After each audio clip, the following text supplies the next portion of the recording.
Assalamualaikum warahmatullahi wabarakatuh.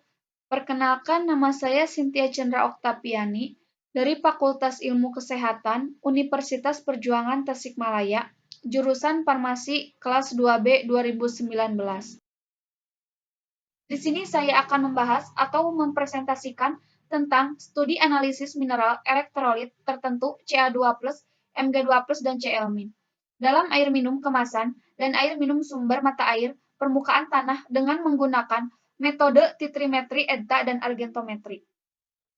Pendahuluannya, yaitu air merupakan sarana untuk meningkatkan pemenuhan kebutuhan vital makhluk hidup, yaitu sebagai media berlangsungnya proses kimia di dalam tubuh.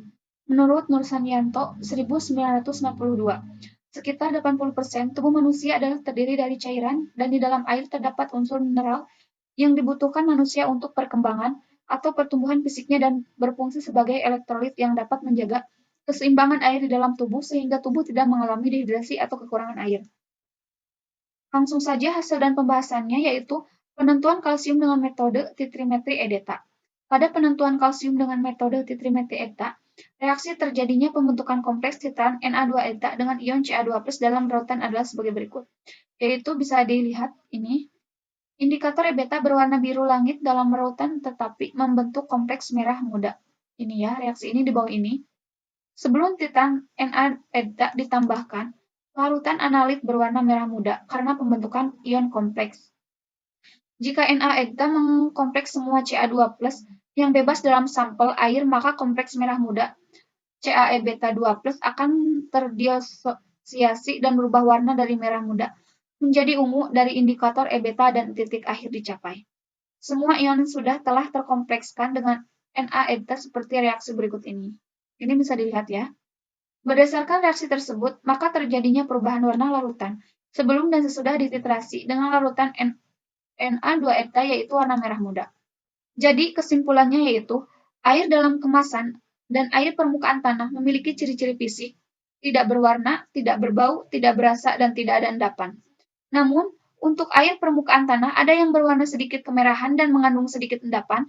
Air dalam kemasan SK1 dan SK2 memiliki kadar kesadahan total berturut-turut sebesar 20 mg dan 62 mg serta kadar klorida berturut-turut sebesar 0 mg dan 7,449 mg dan masih memenuhi standar kualitas air minum. Air permukaan tanah yang berasal dari perumahan dengan lokasi yang berbeda, AT1 dan AT2 memiliki kadar kesadahan total berturut-turut sebesar 40 mg dan 68 mg, serta kadar klorida berturut-turut sebesar 31,99 mg atau L dan 35,98 mg atau L dan masih memenuhi standar kualitas air minum. Yang kedua, saya akan membahas analisis kandungan nitrat dalam nitrit dalam air minum isi ulang menggunakan metode spektrofotometri UV-Vis.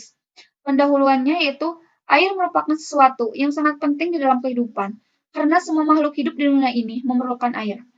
Tumbuhan dan hewan sebagian besar tersusun oleh air. Sel tumbuhan mengandung lebih dari 75% air dan sel hewan mengandung lebih dari 67%. Kurang dari 0,5%, air secara langsung dapat digunakan untuk kepentingan manusia. Menurut Widianti dan Ristiati 2004. Langsung saja ke prosedurnya, yaitu yang pertama, penetapan kadar nitrit sebanyak 3 mili sampel dan 2 mili rautan asam sulfanilat dimasukkan ke dalam tabung reaksi, dibiarkan bereaksi selama 10 menit. Ditambahkan dengan 2 mili rautan naptil etilen diamin dihidroklorida, diaduk dan dibiarkan bereaksi selama 30 menit.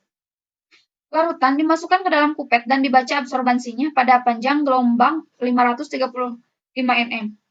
Yang kedua yaitu penetapan kadar nitrat. Sebanyak 1 mili sampel ditambahkan 0,5 sampai 5,5 g granul zat N, dibiarkan bereaksi selama 10 menit. Kemudian granul zat N dipisahkan dan larutan digenapkan dalam lampu ukur 10 mili. Dari larutan tersebut diambil 3 mili dan 2 mili larutan asam sulfanilat dimasukkan ke dalam tabung reaksi. Dibiarkan bereaksi selama 10 menit. Ditambahkan dengan 2 mili larutan naptil. Hasil dan pembahasannya yaitu berdasarkan hasil pemeriksaan terhadap kelima sampel yang berisi air minum isi ulang. Diperoleh data seperti ditunjukkan pada tabel 1, konsentrasi senyawa nitrat yang paling tinggi terkandung dalam sampel air minum nomor 5, yaitu sebesar 4,80 mg atau L. Konsentrasi nitrit yang paling tinggi juga terdapat dalam sampel 5, yaitu 0,037 mg atau L.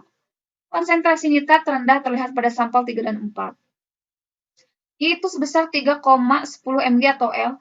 Konsentrasi nitrit terendah pada sampel 3 dan 4, yaitu masing-masing sebesar 0,13 mg atau L dan 0,016 mg atau L. Berdasarkan tabel terlihat konsentrasi nitrat dan nitrit pada semua sampel memenuhi persyaratan yang telah ditetapkan berdasarkan Kemenkes. Tabel 1 menunjukkan hasil pemeriksaan parameter terhadap kelima sampel menunjukkan sampel 1, 2, 3, dan 4 memenuhi standar yang ditetapkan berdasarkan Kemenkes. Air minum isi ulang pada sampel 5 sebesar 4,55 menunjukkan pH standar yang ditetapkan yaitu di bawah 6,5 sampai 8,5, artinya yaitu air minum pada sampel 5 bersifat asam. Sekian presentasi dari saya. Maaf bila banyak kekurangannya. Semoga bermanfaat dan wassalamualaikum warahmatullahi wabarakatuh.